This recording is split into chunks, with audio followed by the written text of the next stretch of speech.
Welcome back to news and views. ఇక ఏపీలో elections ముగిసినా కూడా అక్కడ ఆ హీట్ మాత్రం తగ్గట్లేదు. వైపు దాడులు, అదేవిధంగా కేసులు, ఆరోపణలు జరుగుతూ ఉన్నాయి. నిన్న జగన్మోహన్ రెడ్డి గవర్నర్ కలవడము, ఎందుకంటే కోడెలపైన చర్యలు ఎందుకు తీసుకోవట్లేదు, కేవలము వైఎస్ఆర్ కాంగ్రెస్ పార్టీ నేతలపైన కేసులు పెడుతున్నారు కాబట్టి వెంటనే చర్యలు తీసుకోవాలని చెప్పేసి గవర్నర్ కోరడం, వెంటనే అక్కడ కోడెలతో పాటు దాదాపు 21 మంది పైన టీడీపీ నాయకులపైన కేసులు నమోదు చేయడం జరిగింది. మొత్తానికి అక్కడ పరిస్థితి అయితే మాత్రం కొంత ఆ హీట్, పొలిటికల్ హీట్ మాత్రమే కనబడుతుంది. అసలు దీనికి కారణాలు ఏంటి, అసలు ఏం జరిగింది ఆ రోజు అనే దానిపైనే చర్చ కంటిన్యూ చేద్దాం. చర్చలో పాల్గొంటున్నారు వైఎస్ఆర్ కాంగ్రెస్ పార్టీ నుంచి శివశంకర్ గారు, అదేవిధంగా బీజేపీ నుంచి విల్సన్ గారు, ఇక విజయవాడ నుంచి మనకు టీడీపీ నాయకుడు నాగుల్ మీరా గారు కూడా మనకు లైవ్లో సిద్ధంగా ఉన్నారు. ముందుగా శివశంకర్ గారు మీరు చెప్పండి, చూసాం ఎలక్షన్స్ అయిపోయిన వారం రోజులు అవుతున్నప్పటికీ కూడా అక్కడ సేమ్ సీన్ రిపీట్ అవుతూనే ఉంది. వైపు దాడులు, అదేవిధంగా కక్షలు. ముఖ్యంగా నిన్న గవర్నర్ను కూడా కలిశాడు మీ నాయకుడు. కేవలం వైఎస్ఆర్ కాంగ్రెస్ పార్టీ నేతలపైన కేసులు పెడుతున్నారు, కార్యకర్తలపైన పెడుతున్నారు. ఆ వెంటనే కలిసి వచ్చిన వెంటనే కోడెల శివప్రసాద్ పైన కేసులు నమోదు చేస్తారు, ఆయనతో పాటు 21 మంది పైన. ఏంటి, ఎట్లా చూడాలి దీన్ని?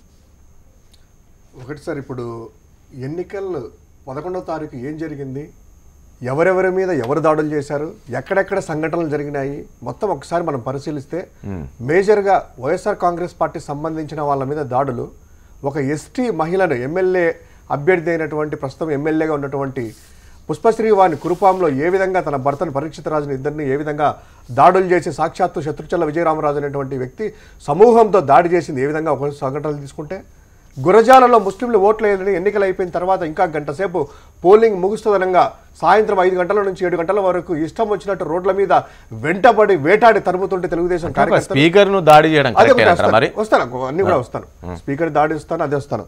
తర్వాత ఇంకోటి తీసుకుంటే మీరు నాగార్జున అనేటువంటి వేమూరి అభ్యర్థిని కారుపైకి ఎక్కేసి విజువల్స్ కూడా క్లియర్గా అన్ని ఛానల్లో వచ్చాయి, రాడ్లతో తీసుకొని మొత్తం అంతా కూడా ఆయన ఏ విధంగా చంపడానికి ప్రయత్నం చేశారు.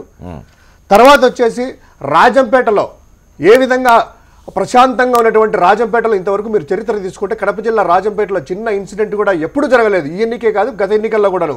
కానీ ఒక నాన్ లోకల్ అభ్యర్థి అయినటువంటి చెంగల్రాయుడు గారు ఎప్పుడైతే పోటీ పెట్టడము, అక్కడికి రావడము, గొడవ జరిగిన తర్వాత మీరు కేసులు ఒక్కసారి పరిశీలించండి ఎవరి మీద ఏంటి అనేసి. అట్లాగా నిన్న కోడెల ఏం చెప్తారు అంటే, అక్కడ కేవలం అక్కడ వైఎస్ఆర్ కాంగ్రెస్ పార్టీ కార్యకర్తలు ఎవరైతే ఉన్నారో, అది అక్కడ ఏది మన ఏ కాన్స్టిట్యూన్సీ అదే బూతున్నారు ఇనిమెట్ల గ్రామంలోనే మీరు వైఎస్ఆర్ కాంగ్రెస్ పార్టీ నేతలంతా కూడా అక్కడ టీడీపీ వాళ్ళను కార్యకర్తలు బెదిరిస్తున్నారన్న సమాచారంతో అక్కడికి వెళ్ళడంతో మీరు అందరూ కూడా దాడి చేశారనేదే కదా నిన్న మాట్లాడుతున్నది. ఒకసారి సార్ నిన్న విజువల్స్ కూడా వచ్చినాయి. అసలు ఇనిమెట్లో ఏం జరిగింది, ఇనిమెట్ల అనే గ్రామంలో కోడెల శివప్రసాద్ అనేటువంటి వ్యక్తి ఎమ్మెల్యే అభ్యర్థి, ఏజెంట్ కాదు, ఇక ఎమ్మెల్యే అభ్యర్థి ఏం చేయాలి, వెళ్ళాలి, సరళింగ్ చూసుకోవాలి, ఒక 2 నిమిషాలు బయటికి రావాలి, అది వాళ్ళకు ఉన్నటువంటి హక్కు.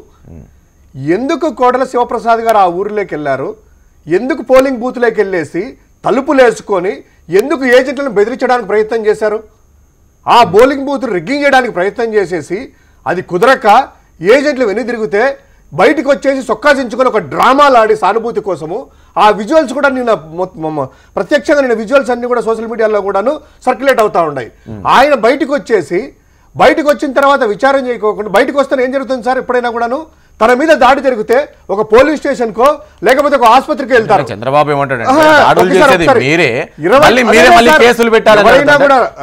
సార్ ఎవరి మీదైనా కూడా కోడెల శివప్రసాద్ మీద దాడి జరిగితే బయటికి వస్తానే ఏం చేస్తారు, పోలీసులకు కానీ లేకపోతే ఆసుపత్రికి కానీ వెళ్తారు. 24 గంటలు గడిచిన తర్వాత అప్పుడు కూడా తన యొక్క మనిషి చేత ఏరే వాళ్ళ చేత అప్పుడు కేసు పెట్టడము, కేసు పెడతానే మొత్తము ఇనిమెట్ల గ్రామంలో ఉన్నటువంటి మొత్తం అందరి మీద కేసులు బుక్ చేయడము, సాక్షాత్తు కోడెల శివప్రసాద్.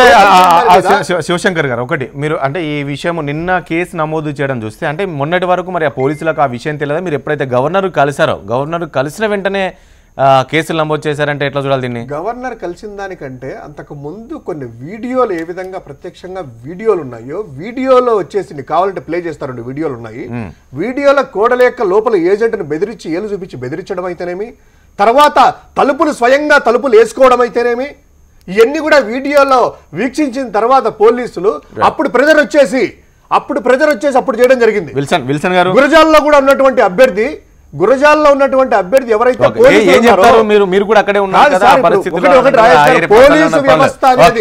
పోలీసు వ్యవస్థ అనేది పూర్తిగా వాళ్ళ చెప్పు చేతుల్లో ఉంది కాబట్టి వైసీపీ అభ్యర్థుల మీద వైసీపీ నాయకుల మీద కేసులు పెట్టి సాక్షాత్ కోడెలను కాపాడడానికి ఎరపద్రిని కాపాడడానికి ప్రయత్నం చేస్తా ఉన్నారు. స్పీకర్ పైన కేసులు నమోదు చేశారు నిన్న.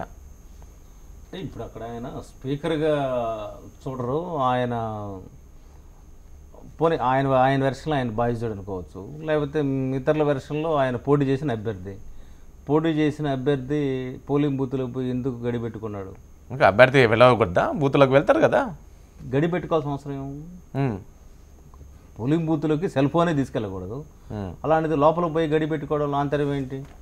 అంటే అక్కడ ఎవరిని బెదిరించాలని ఆయన వెళ్ళాడు, లేదా బయట ఎవరిని కొడుతున్నట్టు ఏమైనా విజువల్స్ ఉన్నాయా? పోనీ లోపల కూడా కెమెరా ఉంది, ఆ విజువల్స్ ఏమంటే ఆ విజువల్స్ చూస్తున్నాం కదా, వెహికల్లో కోడెలా వెళ్తుంటే వెంటనే అక్కడ కూడా పరిగెత్తిస్తున్నట్టు. లోపలికి వెళ్ళడానికి కారణం ఏంటి? నెంబర్ 1. లోపలికి వెళ్ళి గడిపెట్టడానికి కారణం ఏంటి? నెంబర్ 2. ఈ 2 లాజిక్ అందాలి కదా. లోపల కూడా ఈసీ కెమెరాలు ఉంటాయి కదా, ఆ విజువల్స్ బయట పెట్టమనండి.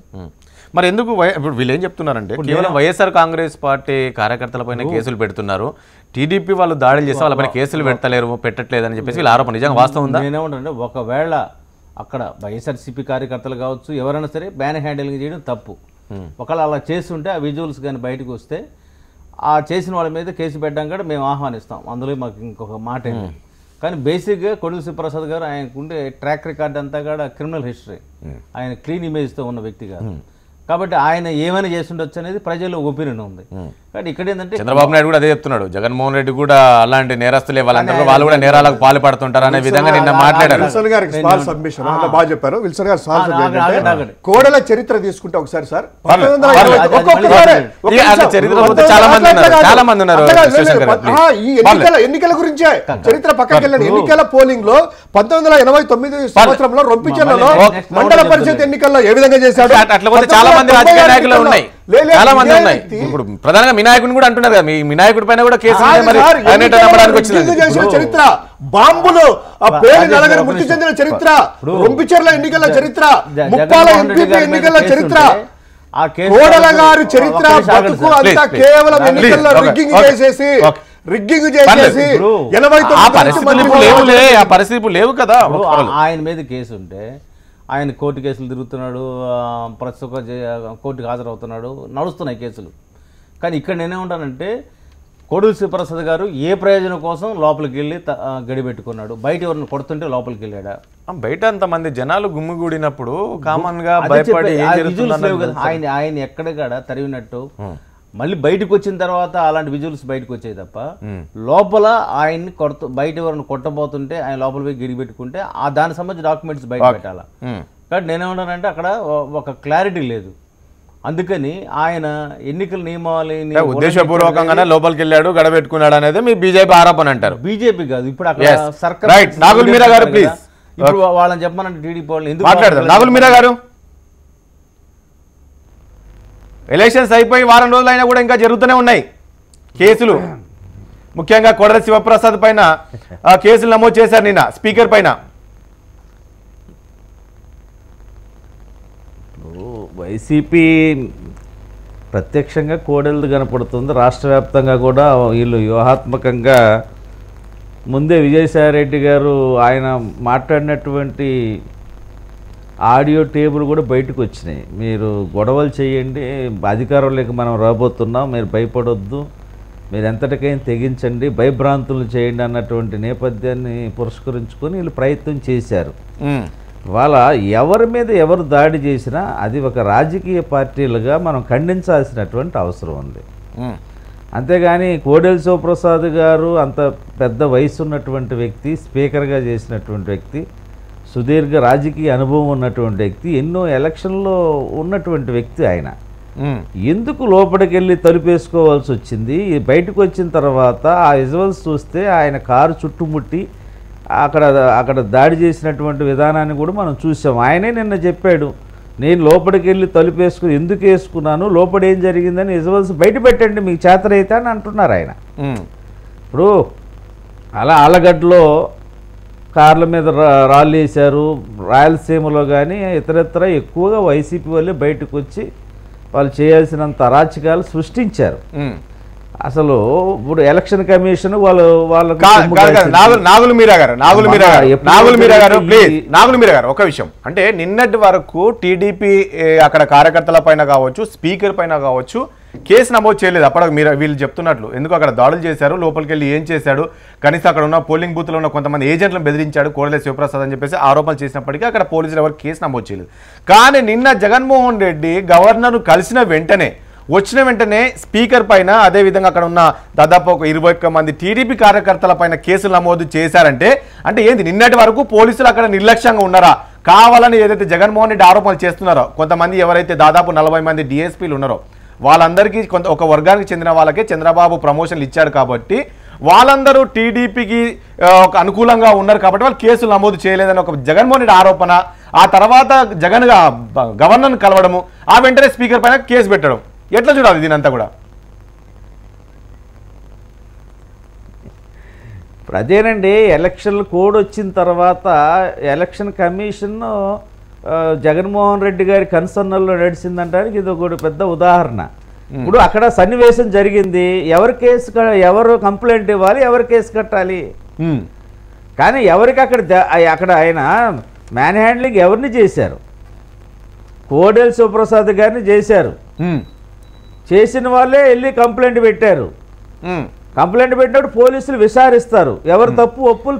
ఒక విషయం ఇప్పుడు కోడెల చెప్తూ ఉన్నారు నాపై దాడి జరిగింది అని చెప్పినప్పుడు ఎందుకు కోడెల శివప్రసాద్ కంప్లైంట్ చేయలేదు అని? దాడి జరిగిన తర్వాత లోపలికి వెళ్ళాడా, ఎందుకు కంప్లైంట్ చేయలేదు జరిగిందా, బయటకు వచ్చిన తర్వాత దాడి జరిగిందా, క్లారిటీ ఇవ్వండి సార్ మీరా గారు జనాలకి. దాడి జరిగిన తర్వాత లోపలికి వెళ్ళాడా, దాడి జరుగుతున్న భయపడి లోపలికి వెళ్ళాడా? జనానికి అస్పష్టత ఉంది కదా. అవన్నీ మీకు ఒకటండి, లోపల సిబ్బంది చెప్పారు. ఏనండి లోపల పోలింగ్ బూతులు ఏం జరిగింది, బయట ఏం జరిగింది విజువల్స్ ఉన్నాయి. కాబట్టి నేను లోపలికి వెళ్ళి ఏం చేశాను అనేది బయట పెట్టండి అని ఆయన వారే చెప్తున్నారు. కాబట్టి మీరు ఏం జరిగింది, లోపల ఏం జరిగింది, బయట ఏం జరిగింది అనేది మనం విజువల్స్ చూసాం. కారు చుట్టుముట్టారు, జరిగింది. కాబట్టి ఇట్లా మీరు తీసుకెళ్ళద్దు అంటున్నారు, అలాంటి తలుపులు పెట్టుకోవడం అనేది కాదు. జగన్మోహన్ రెడ్డి మరొక డిమాండ్ కూడా చేస్తున్నాడు, ఎక్కడైతే స్ట్రాంగ్ రూమ్లు ఉన్నాయో అక్కడ కేంద్ర బలగాలను ఉంచాలి, అక్కడ భద్రపరచాలి, కేంద్ర బలగాలను అక్కడ పర్యవేక్షణలో ఆ యొక్క స్ట్రాంగ్ రూమ్ ఉండాలి అని చెప్పేసి ప్రధానంగా జగన్మోహన్ రెడ్డి డిమాండ్ చేస్తున్నాడు. ఎందుకంటే జరుగుతున్న పరిణామాలు అక్కడ ఉన్న పోలీసులు కూడా టీడీపీకి అనుకూలంగా ఉన్నారు కాబట్టి మాకు అక్కడ నమ్మకం లేదు కాబట్టి కేంద్ర బలగాలను ఉంచాలి. మరొకటి ఏంటంటే అధికార దుర్వినియోగానికి పాల్పడుతున్నాడు చంద్రబాబు నాయుడు అనే దానిపైన ప్రధానంగా ఆరోపణలు చేస్తున్నారు నిన్న. ఇప్పుడు వైసీపీ వాళ్ళకి ఏం పని పాటలేదండి, వాళ్ళ ఆరోపణలు చేయటం. ఇప్పుడు వాళ్ళే విజయసాయిరెడ్డి గారు ఎలక్షన్ కమిషన్ వారి కనుసన్నల్లో నడిపారు. కేంద్రం నరేంద్ర మోదీ సహకారం ఉంది వీళ్ళకి.